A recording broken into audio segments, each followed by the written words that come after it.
Ne kadar eşkimize güldene pınhan olacak. Aşikar eylemeyince yüreğim kan olacak, kan olacak. Ne kadar gül üzülüm nesretin aşık çeksin bana.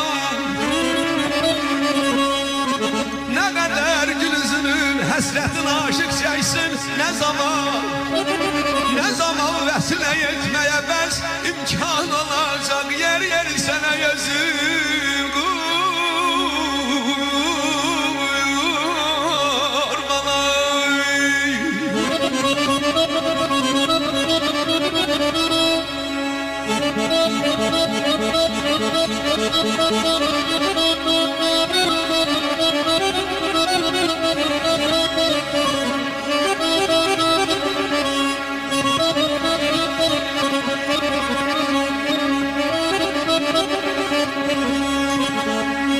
deyirəm eşqidən başqa nə dərd olsa yaxır çarəsi var.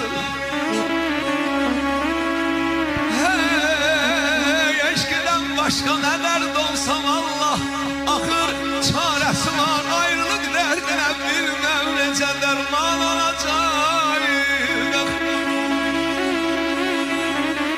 Daha çarə mənəcək bülbülümü çarəyə gül ay. Daha çarə mənəcək bülbülümü